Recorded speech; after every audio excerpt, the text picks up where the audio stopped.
Hey, welcome back to the Ping Pong Flix Show. My name is Chris Wong. Today is DC FanDome Part 2, a more interactive DC FanDome than the first time around. You can actually click on a different island or a different universe and going to like Insiderverse, Kidsverse, Watchverse. You can do it right now after you watch this video. But pretty much, I want to give you the biggest nuggets that I got out from this DC FanDome Part 2. It is quite expansive. There's a lot of behind the scenes, behind the looks, even some extra material that have actually been taken from like Blu-rays and DVDs from years before. But I wanted to collect the ones that really excited me and hopefully excites you as well. So before we get into that, of course, I have to thank the Ping Pong Flix members of the family. Thank you for joining the family and being the lifeline and support for my show. If you would like to help out and support my show as well, please click on the join below or just even the subscribe button. That would really be truly helpful. All right, on to the show. The first thing that came up today, which was actually a little moments right before DC FanDome actually turned on, and that was that Doom Patrol Season 3 has now been officially renewed. That is awesome for all the Doom Patrol fans out there. It did, end on a big cliffhanger. And so finally, for fans of Doom Patrol, you can finally experience that on HBO Max. Here's a little excerpt that came along with it. And this is actually coming from The Hollywood Reporter. Doom Patrol renewed for Season 3 on HBO Max. Of course, it will be on HBO Max. It's not going to be on DC Universe anymore. They decide to be totally on HBO Max. On behalf of the wonderful cast, writers, and crew, we are thrilled and grateful for the opportunity to return to Doom Manor. And we are especially thankful for our partners at Berlanti Productions, Warner Bros. Television, DC Universe, and of course, statement. The news was formally announced Saturday during the second day of Warner Brothers TV's virtual DC FanDome event that Doom Patrol would become exclusive to HBO Max. Comes as little surprise as scripted originals have increasingly been moved off of DC Universe. The original content that is on DCEU, DC Universe, is migrating to HBO Max. Truthfully, that's the best platform for that content, says DC's Jim Lee told The Hollywood Reporter last month. The amount of content you get, not just DC, but generally from Warner Media, is huge, and it's the best value proposition. We feel that is the place for that. So, now Doom Patrol was one of the slate of originals that helped launch DC Universe, while other originals are expected to migrate there, at least in their library form. No formal decisions have been made about the future of series, including Titans and animated favorite Harley Quinn. While Titans have been already renewed for a third season, it's unclear if it will air concurrently on DCU and Max or exclusively the latter, right? Doom Patrol came to HBO Max with an already deep and passionate fan base and has risen to the top as one of the most watched Max originals on the platform, said Sarah Aubrey, head of the original content, HBO Max. The series sits well in our portfolio, and we are glad to greenlight a third season to continue this distinctive style of storytelling that resonates so well with critics and fans alike. That is awesome news for Doom Patrol fans out there, and I can't wait to see it as well. Season 3, Doom Patrol, guys. Something else that didn't quite actually make it, unfortunately, is Harley Quinn.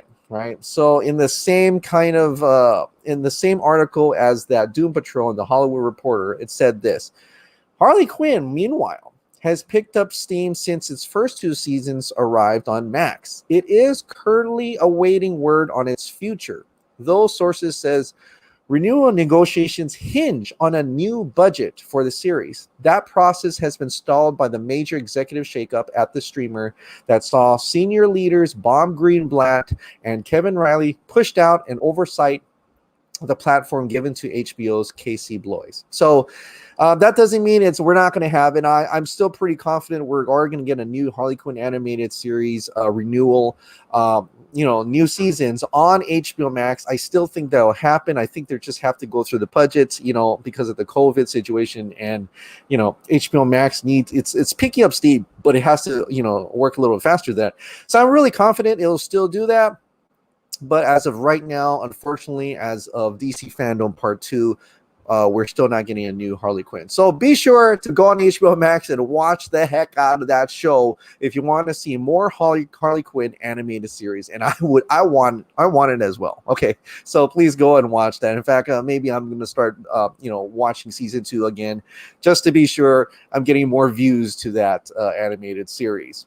Now, the next animated series actually did get a renewal, and this should be exciting for you Young Justice fans. Young Justice returns for season 4 with vaguely just an official title, really, and nothing more than that.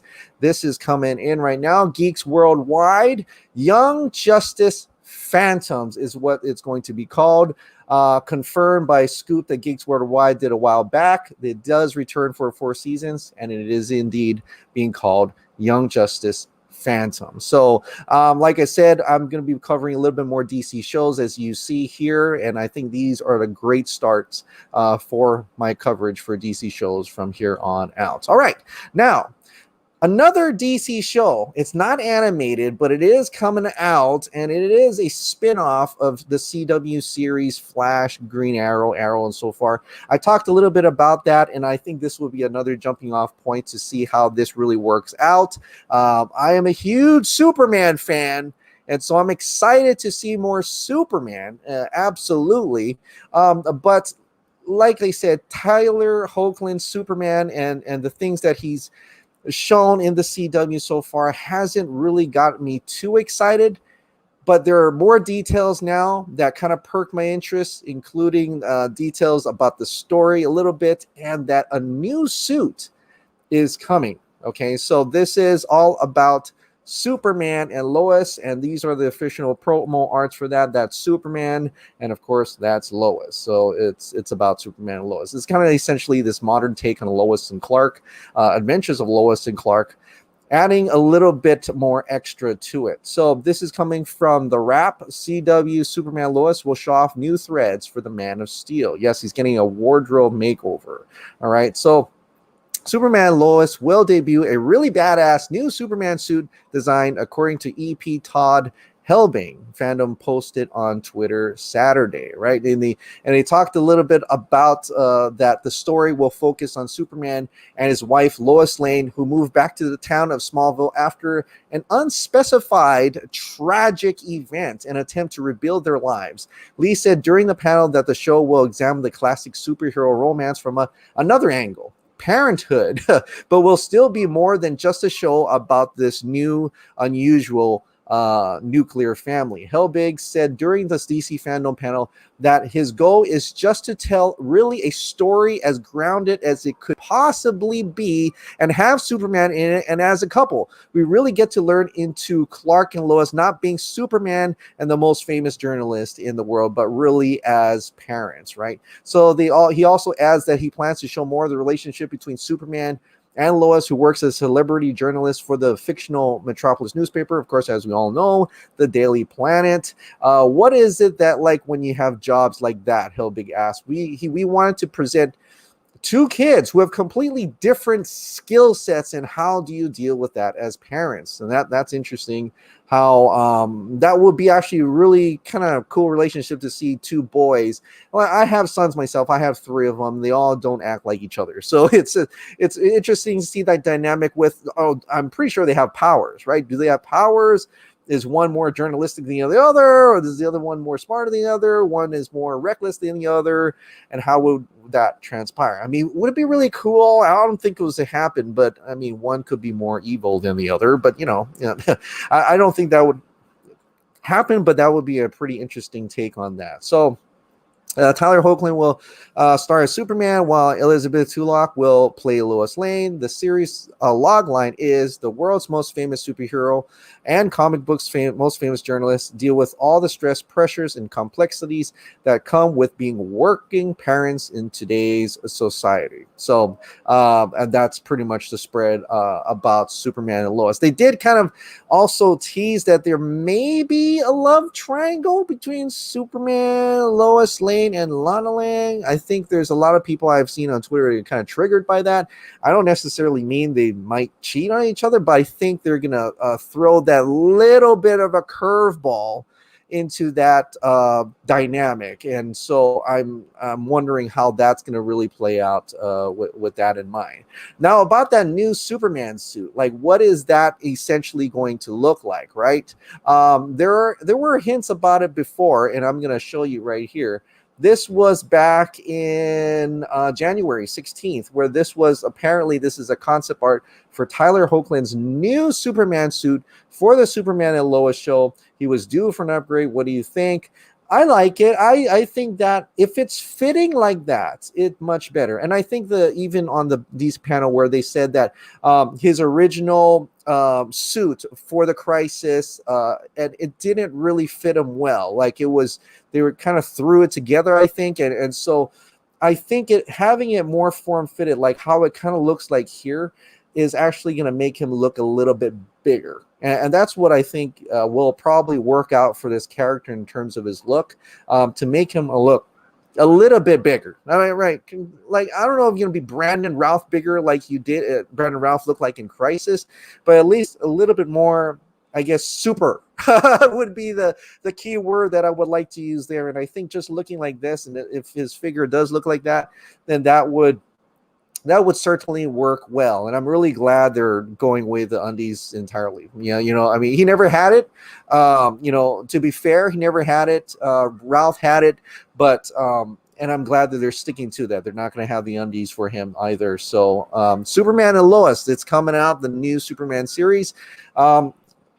Like I said, I'm kind of wary about it, but I'm a little bit more intrigued by the fact that they're going to have those different dynamics and relationships within that Superman and Lois series. But still hoping for some superpowered fights. I mean, it's still Superman, right? I mean, it's still Superman, and we better have some Superman stuff in there. So that's where I'm hoping at in any case. So on to the next thing. Because we're talking about Superman, we might as well talk about the other guy as well. And the other guy is definitely the Batman. There's new Batman promotional art that came out, and this is kind of cool. It's let me see if I can pull it up here. Okay. And here you have it, the new Batman promotional art that essentially it's on DC FanDome. I tried to look. There's no official wallpaper on it, so this is all you have really for it. The Batman DC FanDome. He looks like Batman. Everything looks like Batman. Interestingly enough, you can really tell this is like sewn together, and essentially the year 2 Batman right now. And I just noticed he has a little bit of the John's coming down here, but that's definitely him. Robert Pattinson as the Batman looks cool. Red is definitely a color they're really utilizing for this Batman. I guess it symbolizes I am vengeance. It really does that, right? I am vengeance. So really intrigued by that. Nothing more about the Batman at DC FanDome Part 2, at least what I've seen, but we still got that awesome trailer that you can check out. And of course, next week they're going to start production on the Batman, because it's rumored that Robert Pattinson is doing very well with COVID, and he's ready to start shooting the Batman once again. So that's cool. That's awesome. And of course, speaking of Batman, see how I'm going to try to do segues into different topics. I don't know if I'm working that very well, but the Batman, there's going to be several Batman showing up in the next Flash movie. And we're talking about the Flash today. There is actually some big nuggets coming out from the Flash Q&A, the question and answers that weren't really talked about in the actual DC FanDome panel the first time around. So what I want to share with you is what Andy Muschietti and Barbara Muschietti had to say about the Flash. Andy Muschietti first. He describes his version of the Flash. My Flash is not going going to be a light or dark in tone. It's going to have everything. What you will see in Flash is a very deep emotional story, but it's also going to be very funny and a great epic adventure at the same time, and also terrifying at times. Terrifying at times. And I like this. I like that she says that because, or he says that rather. I'm talking about Andy here. Because all the It films, that's his way of utilizing his horror skills to gives us that type of horror in a Flash movie. And I don't know how that's going to work out, but I can essentially say that going through time can be fun, but it's gotta be freaky and scary as well. And I'm wondering if we're going to go into man, I don't know. Are we going to go into weird universes where Batman is like a vampire? I don't know. It's essentially that horror, that type of horror. But just imagine a concept, because we're doing the multiverse concept and they're really going through different, maybe spotting different things in different timelines and different universes that you could essentially get onto some horrific stuff as well. So that's pretty exciting as well. So that's coming from Andy Muschietti. But there is a lot more going into it, including that Barbara Muschietti, the Flash producer, said that she hopes to do more movies in the future. They're definitely not just going to be a one and done. If this is successful, that they will probably entertain the idea of going further into the Flash universe or into other DC properties, right? So there's other things that can be said about as well. One of the biggest nuggets here that I want to talk about is the fact that Barbara Muschietti had this to say. Well, I want you to go see it, so I'm not going to tell you a lot in regards to the Flash movie. But what I will tell you is that it's a ride. It's going to be fun and exciting, and there are a lot of DC characters in it, right? Flash is the superhero of this film because he is the bridge between all of these characters and timelines. And in a way, it restarts everything and doesn't forget anything. Okay, so this is a quote that's been going around and people are kind of a little bit freaking out about that right now, understandably, right? So let's go to the first part. It's going to be fun and exciting, and there are a lot of DC characters in it. Well, we know there's at least two Batman in it, right? We got Batman 89 Batman from Michael Keaton Batman, and Ben Affleck's returning as Bruce Wayne, also known as the Batman for DCEU universe, the Snyderverse in any case. So a lot of DC characters. Yes, we probably have the Flash. There's rumored, and Ray Fisher did say that Warner Bros. Had talked to him about reprising Rose's Cyborg. So I'm getting this is going to a point where, yes, it's not Flashpoint per se, but it's Flashpoint into the fact that he's trying to go back through time to save his mom. And meeting different interpretations of Batman. And now I'm thinking even in different interpretations of other Justice League members as well. We could essentially see another Wonder Woman. We could see another Aquaman. We could see different interpretations of those characters, maybe even Superman. Who knows? Nick Cage, Superman? Are we going to see him? I don't know. But essentially, they're playing around with the idea that this is the movie that will essentially be your Wikipedia for general audiences to understand what the multiverse is in terms of the cinematic appeal, right? In terms of the movie verse, right? Because the CW already gets that, and people who enjoy the CW gets the multiverse. They know what that's all about. They've seen a lot of Crisis and Infinite Earths and whatever already, right? But not everybody watches the CW. And so there is a specific audience that will essentially learn about DC through movies, right? So essentially the Flash will do that. So there's going to be a lot of DC characters, a lot of DC different interpretations of DC characters in that. Nothing about villains right now, but I think there will be in it as time will tell. But the other part about it that concerns a lot of people is the fact that she says it restarts everything. It doesn't forget anything. To me, what this movie will be is what the Flash episode was with Grant Gustin and Ezra Miller in that. What that means is that the Flash, that the CW, like Greg Berlanti says, that took care of saying that everything is a possibility There's this Ezra Miller is the Flash in some universe, but the universe that we're going to tell from here on out is our Prime Earth. And this is our Justice League members, Supergirl, Flash, etc. Green Arrow's dead. That is our universe from here on out.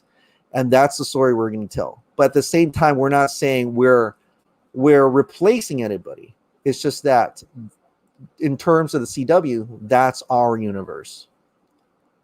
So what does that mean for the Flash movie?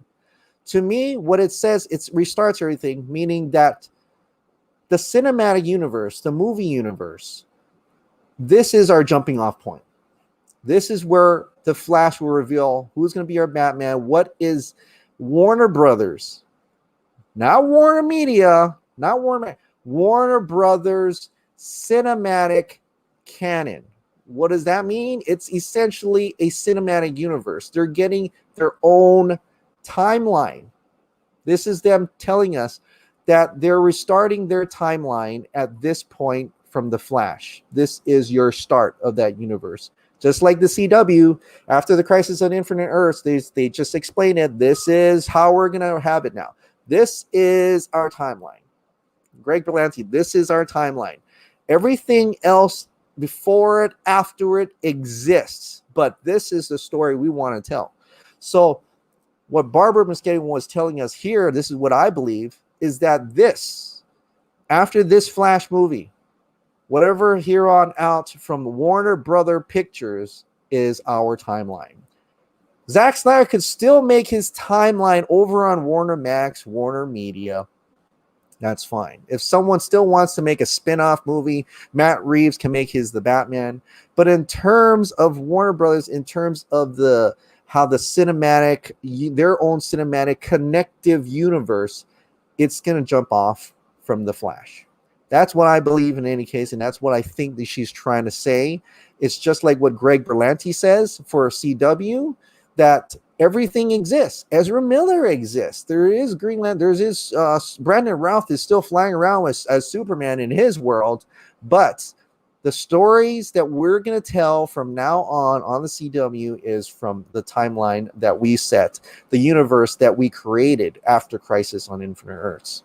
It's going to be the same thing for the movies. The Flash is that. So that's what I'm getting from it. So like I said, probably not. We're not going to get a Snyderverse over on the Warner Brothers. It's Warner Brothers, right? You know, Warner Brothers, the one that don't want to cooperate and in a fight with Ray Fisher right now. That Warner Brothers, the ones that don't even want to put the Zack Snyder's Justice League trailer on their own YouTube page, don't even want to talk about it. The one that didn't even want it to be released. Yeah, they're not. I don't know. They're not Zack Snyder's friends right now. Warner Media, Warner Max, the property, the division that creates content on original films and series and whatever, what have not, for HBO Max is in the Snyder court. That's where you're going to get your Snyderverse. And essentially, if Batflick wants to, Ben Affleck wants to, he'd be working with Warner Max, Warner Media, if he wants to get his Batflick movie, right? But until then, Warner Brothers are still going to do what Warner Brothers wants to do. And in this case, I think The Flash is that. The Flash is the jumping off point. This is essentially what we're probably be looking at, essentially a reboot on Warner Brothers side. But we're still going to get the Snyderverse side over on HBO Max. So this is how Jim Lee makes everybody happy, guys.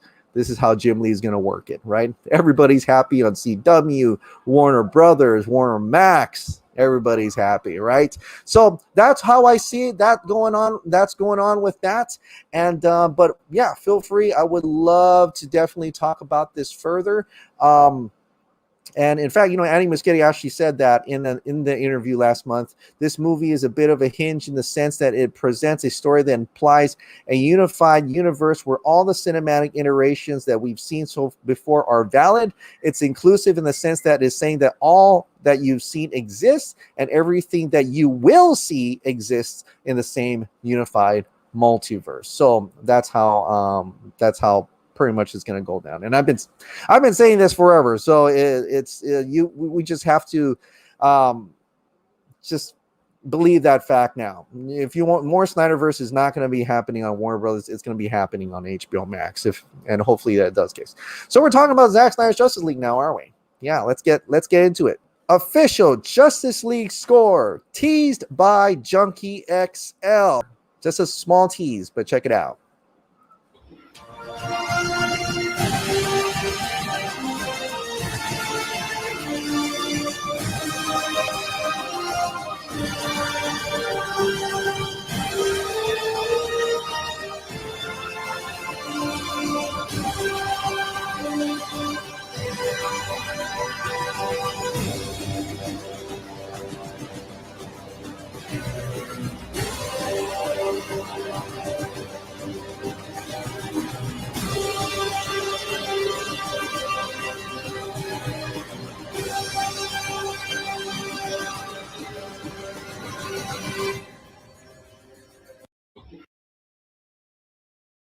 So that was the new JunkieXL Justice League theme.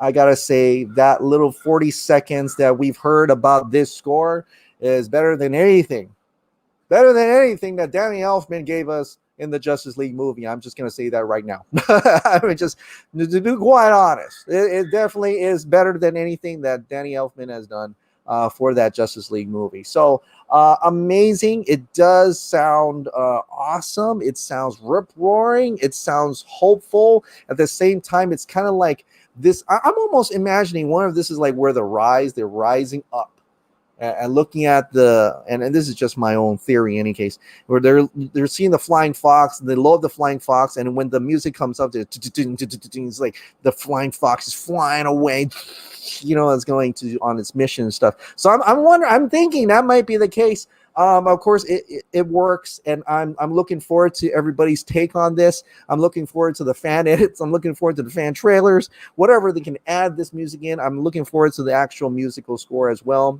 in full, great, awesome quality, and just listening to the whole score, coupled with the Hans Zimmer renditions of, not renditions, Hans Zimmer's Man of Steel theme and Wonder Woman's theme as well. It sounds amazing. And some people say it kind of sounds like the animated movie a little bit, right? The animated series, like the beginning one, the first few seasons in any case. And I think, yeah, kind of, but it has its own thing, right? It has its own thing. It's got such a chivalrous and almost adventure feeling to it. At the same time, it's like on a mission, and I love it. It's awesome. Now, the funny thing is that I think we've actually heard this. we've actually heard this theme, a little bit of it, not the entire thing, but we've actually heard this on the previous FanDome, right? The previous FanDome actually had this during the Justice League Snyder Cut panel. It was that little moment at the beginning where you hear, before the panel starts, where you see a little bit of the behind the scenes and you get to hear a little bit of that music. Take a listen. This is the same song. Okay, let's go.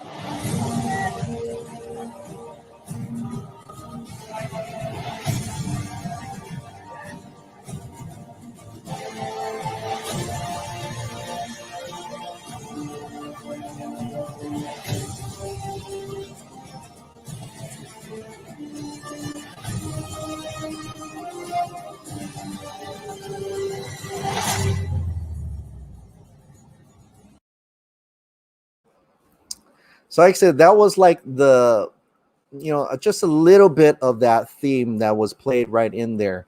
And it just sounds amazing. And I think someone's probably going to put that and the JunkieXL we heard and just put it together, try to make it a seamless thing. unless that was just the first part of it. But it does sound amazing. And I remember listening to that, and I think I even reacted to it saying, wow, that sounds cool. It's like almost National Treasure, adventure, but at the same time, it's like building a team is chivalrous, like I said. And I love it. I love it. I can't wait to hear the whole thing. I can't wait to hear the official suite. You know, imagine the Justice League suite, and I would love it so much. I think it would be a pretty cool thing to hear for DC fan, not DC fan, for Justice League in general. A little bit more nuggets about Justice League was shown. And this is in regards to the previs. So there was the stunt panel. They talk about all those different stunt people. In terms of Aquaman, I think there was like Stargirl, Justice League, Black Lightning. But this little part about Justice League was interesting, and makes you want to go back to the different all the previs that were leaked out, because Justice League stunt coordinator Eunice Huthart, I hope I said that right, calls the Heroes Park sequence Zack's baby, right? That scene is shot for shot identical to the previews he brought over. And this is at the Heroes Behind the Action panel over at DC Fandom Insiderverse. So you can hear a lot more about that from her, and seeing a little bit more of the previs. Now, in this previs, I don't know if you've seen the leaked one, but there were like bullets flying because the army was involved in the fight as well. So there was a little bit more of that. And when she says identical shot, right, shot for shot, and you're thinking about previses and all the leaked previses that we've seen before, whether it's Steppenwolf, whether there's the Hero Parks fight, whether it's Parademons and all kind of, all the previs visualization, meaning we'll probably actually see something essentially to that. Live action, like the real filmed version of that, which excites me, because there were a lot of previs stuff. And I'm like, well, that's just previs, right? I mean, that's probably not gonna, yeah, he shoots like that, but for a lot of times, like, it was like a lot of people were saying, well, that's just previs. It's not like that. It's just so they can look at it. But isn't that what previs means? It's essentially supposed to be shot like that, and so for that confirms to me now, or to people who didn't realize that before, that all the previs you've seen, all the leaked stuff that we've seen in terms of Zack Snyder's Justice League previs, we're going to get it. We're going to get live action shots of that. That's amazing. That, to me, that's super exciting. It makes me want to go back and, go and find all those previs files and like, oh my God, we're going to actually see that stuff. So I'm really excited for that little tidbit. Sorry, went nuts on that.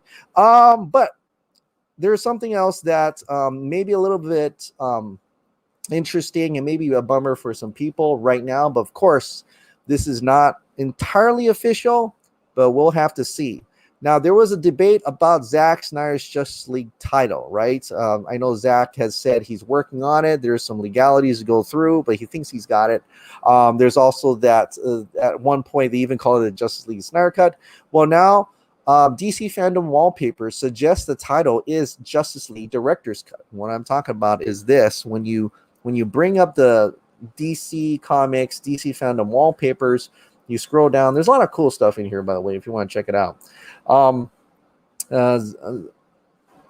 Fandom Global Experience, and you see here Justice League Director's Cut. It says Justice League Director's Cut here, right? And so that also takes away, well, okay, so it's not called Justice League The Snyder Cut. It's not also called Zack Snyder's Justice League either. And it could be that they're still working out the details on this. This is just a wallpaper that's thrown out. Maybe they're like, well, we don't know yet. Well, we just call it Justice League Director's Cut. Or is that they've worked on this, a long time before and just taking it out and throwing it on as DC Fandom Wallpapers. So that is still unclear for now, but I thought I'd talk about it. But again, there's other awesome wallpapers here, including Batman, Beast, Superman, Dawn of Justice. That's kind of cool. And Wonder Woman 1984, probably my favorite wallpaper because it just looks so Ultraman-esque in this coloring over here. But yeah, so Zack Snyder's Justice League right now is currently called Zack's not Zack Snyder, Justice League, the director's cut. But we'll come find out soon as we get closer and closer to the release if Zack was able to secure the title that he wants, which is Zack Snyder's Justice League. All right. Well, that is it. That's it for pretty much DC Fandom Part 2, at least the stuff that intrigued me and would particularly be something that's really, truly fascinating about things to come in terms of DC shows, DC movies. No DC games. Unfortunately, there was nothing more than what we've already seen in Gotham Knights and Suicide Squad Kill the Justice League. When a fan asked the Injustice panel about Injustice 3, they said there's no announcements for that at this time. So unfortunately, I thought it would be kind of cool to end this on an Injustice 3 coming soon, but not. And I think it is, but right now there's nothing to show for it. There's nothing to reveal for it, not even an announcement apparently. So we'll have to continue to wait and see about that. But yeah, that's pretty much it. All right, guys. Well, I'll still have a live chat later tonight if you want to check it out and just discuss what we've talked about and any questions you may have in terms of DC Fandom Part 2 and my thoughts on and reactions to all these things that were revealed today. But until then, please, if you do love this pretty much a daily DC movies, shows, and games update for all things DC, please click the like button below. Hit the subscribe button, ring that notification bell, and keep this hot dog light on. Thank you so much for subscribing. Thank you so much for watching. I'll see you next time.